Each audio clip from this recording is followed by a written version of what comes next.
Ricard, s'il vous plaît, tu peux nous en mettre deux, s'il te plaît? Je vous apporte ça.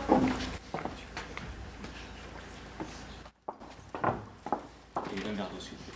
Merci. Bonjour. Bonjour. Bonjour. Bonjour. Un café, s'il vous plaît. Alors, comme ça, vous êtes du coin?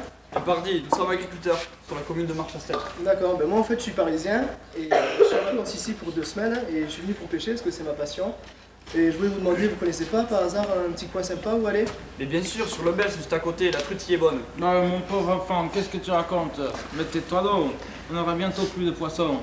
On veut nous voler toute notre eau. L'eau, la rivière ne coulera plus. Et toi, tu veux l'aider à nous voler le peu qu'il nous reste? Oh, Pardi, tu es fou. mais calme-toi, papa. Il arrive en vacances, il connaît pas tous les problèmes. Si tu veux, au Maubrac, la commune d'à côté, a proposé de nous racheter l'eau pour alimenter la ville. D'accord. Qu'est-ce qu'il nous restera à nous? Et moi, mon Ricard, sans eau, comment je ferai pour le boire, hein? Je vois que ça parle encore de la source du fond rouge. Eh oui. Je comprends pas pourquoi on en est arrivé là. Le maire avait pourtant un très bon projet. Et ben, moi qui avais entendu dire que l'Aubrac était une terre tranquille, L'Aubrac, tranquille. Mais on veut nous forer les montagnes et on veut exploiter le gaz de schiste. T'appelles ça tranquille?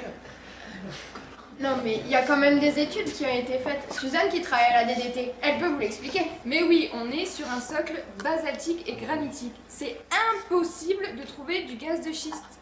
Il y a eu des études faites par le BRGM là-dessus. C'est des conneries ces études, tout le temps trafiquées. et c'est quoi le BRGA alors?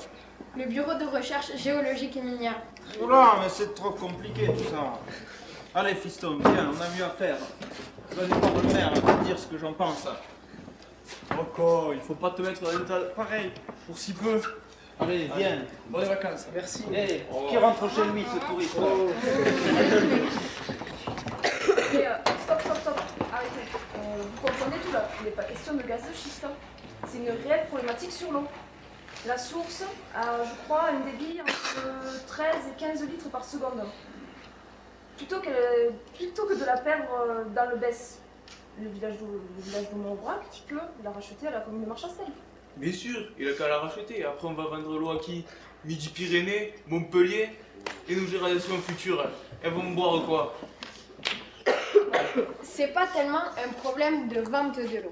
C'est plutôt que si on commence à la vendre à tout et n'importe qui, il y aura plus d'eau pour le Besse et donc pour les zones humides et ça assècherait carrément tout le paysage de l'Aubrac. Mais non, le débit de l'eau est largement suffisant, même en environ à Aumont.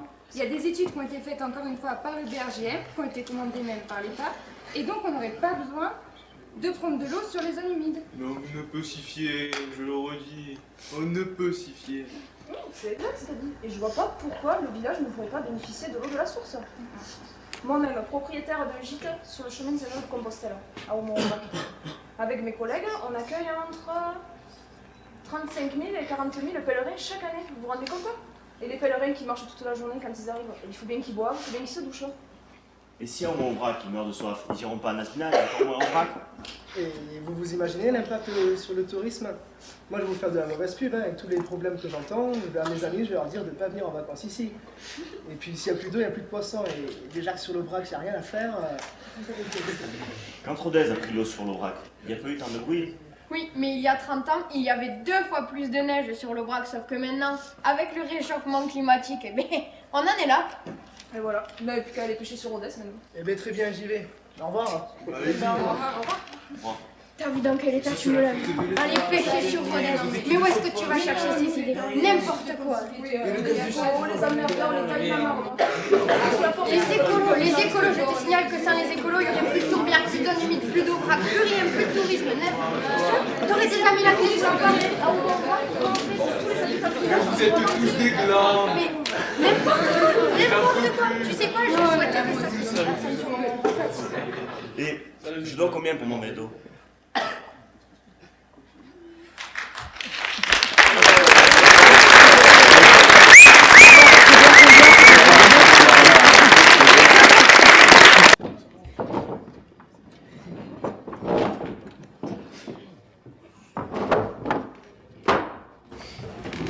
Donc je vous ai réunis aujourd'hui pour vous parler donc, de l'essor du tourisme à la Canne. Donc nous avons aujourd'hui parmi nous Léna, qui est directrice de la pisciculture au lycée agricole de la Canourgue. Paul, qui est directeur de la fédération pêche et qui s'occupe de la pisciculture du Trémouli. Mélina, qui participe donc au GAEC du Fraissinet. Et Tim, qui est gérant du golf. Donc Léna, est-ce que vous pouvez nous dire comment ça se passe pour vous à la pisciculture? Donc pour l'instant, je n'ai pas rencontré de soucis majeurs. Il y a suffisamment de quantité d'eau pour que les truites arc-en-ciel puissent respirer. Ensuite, la pisciculture sert de structure pour les étudiants qui sont au LECTA de Louis Pasteur, dont les BTS Gémeaux et les BTS Aquacole. Et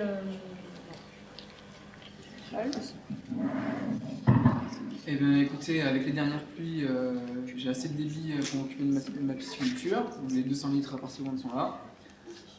Les poissons vont très bien, très peu de qualité, donc une bonne année en perspective. Parfait. Mélina? Je viens de finir mon lac et le collinaire, donc je peux assurer mon irrigation pour mes fourrages, donc tout se passe bien pour l'instant, pas de problème. Eh bien, pour moi c'est pareil, l'été approche et ça va en avançant. J'ai quelques abonnés en plus et toujours des gens qui commencent à venir, là, ça fait bien. Bonne année, le gazon est bien, il est propre, la maladie est annoncée, donc non, c'est positif. Très bien, donc nous allons parler donc, de l'essor du tourisme à la Canourgue parce que la mairie souhaite vraiment développer le tourisme et dynamiser la région. Donc, notamment avec un projet de créer un bassin de pêche à côté du lycée de la Canourgue qui sera alimenté donc, par la source de Saint-Frézal. Qu'est-ce que vous en pensez? Le souci, c'est que par rapport à l'été, quand il va y avoir une importance masse de touristes qui vont venir, qui vont donc puiser de l'eau, je n'ai pas envie de revivre la sécheresse qu'on a connue en 2011 par rapport à la source où la commune, la Canourgue, a puisé dans la source de Frézac. Et du coup, je n'avais pas assez d'eau pour pouvoir alimenter mes bassins pour que mes truites puissent respirer. Donc nous, à la mairie, on doit vous donner un débit réservé donc, minimal de 25 litres par seconde. C'est ça. Et l'ONEMA m'a donné aussi l'autorisation d'augmenter mon débit en eau et ma quantité. Ça, on n'est pas au courant. Nous, donc, de l'ONEMA, on n'a pas du tout d'indication pour ça. Donc nous, on vous donnera votre débit minimal de 25 litres par seconde. Après, si j'ai des nouvelles de l'ONEMA, on vous donnera plus si nécessaire, mais nous on aura besoin de toute façon de prélever dans la source de Saint-Frézal pour cet été pour fournir de l'eau aux touristes qui vont arriver. Donc si c'est le cas, il faut vraiment que vous m'appeliez pour que j'anticipe, parce que c'est ce qui s'est passé en 2011, c'est que comme vous avez un système de château d'eau, un système de poire qui après est relié à la source, et qui prend automatiquement une partie de la source. Il se fait donc, c'est un système automatique, je ne suis jamais prévenue. Et du coup, je ne peux jamais anticiper la quantité d'eau qu'il me faut pour les bassins. Donc voilà, ce serait bien que vous m'appuyez pour que moi je puisse anticiper. Et parce que mes commandes sont étalées sur 5 ans, j'ai des consommateurs, des acheteurs qui m'attendent, et j'ai vraiment besoin d'anticiper leur croissance. Et bien, la mairie s'engage à vous appeler si on prélève plus d'eau que prévu pour que vous soyez bien pour la pisciculture. Ouais, mais notamment pour la pisciculture, je pense au débit que vous lui fournissez, vous pourriez faire des économies, notamment sur le rhume, avec 60% de rendement. 50%. 60% de rendement qui part dans la nature. On ne sait pas où il passe. C'est 60% de rendement, donc c'est 40% qui part dans la nature. Non, qui part dans la nature. Donc nous, après, on a des problèmes de débit. Notamment avec le golf qui est là aussi, qui est présent et qui pompe pas mal d'eau.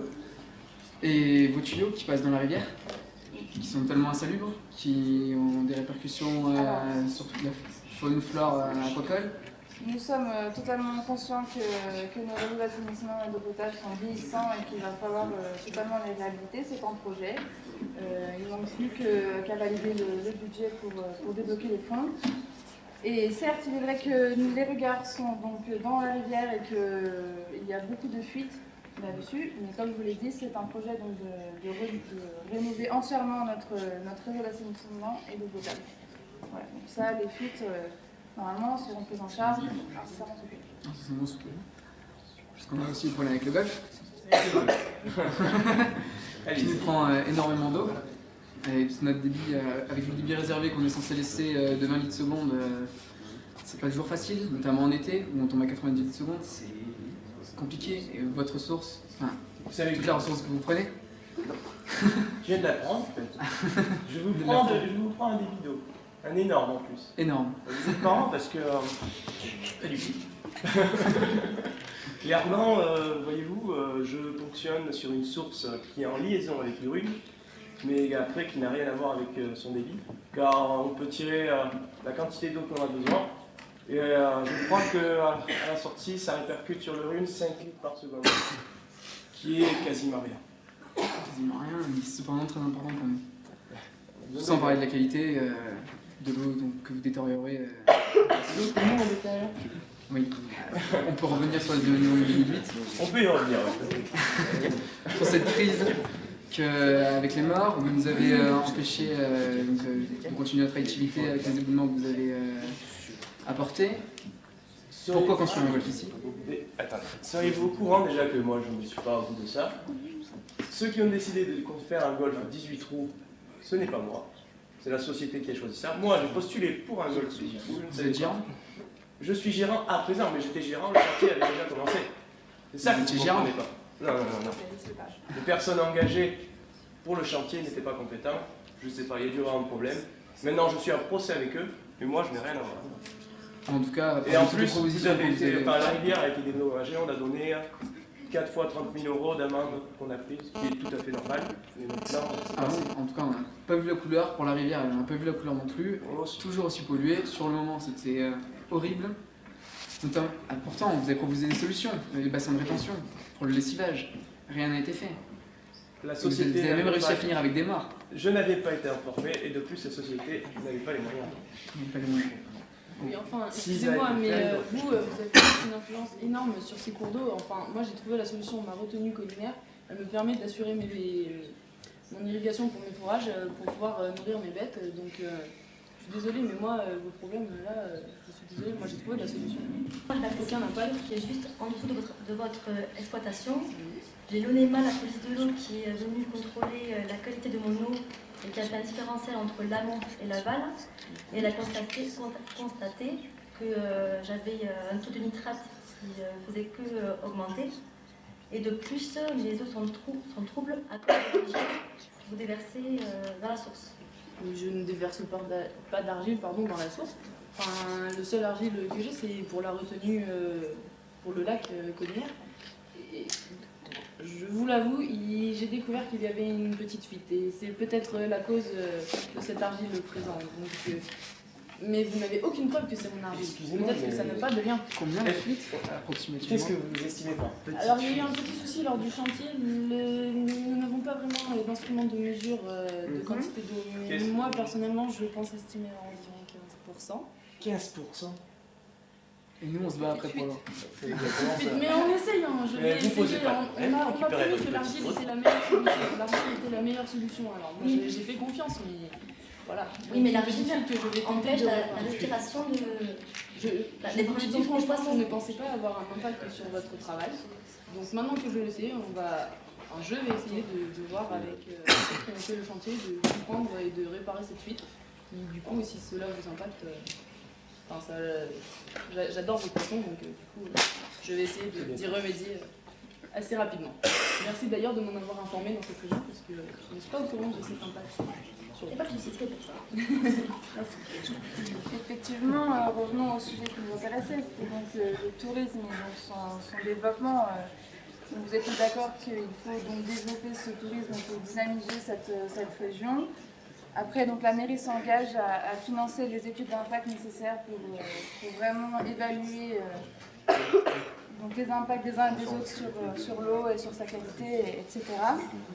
Et je vous en informerai dans une prochaine réunion incessamment sous peu. Tout à fait. Du moins, tout à fait. gérer l'eau. Si la ressource est bien gérée, les sensibilisations sont faites auprès des touristes, et que la consommation d'eau reste la même pour tout le monde, ça marche. Oui.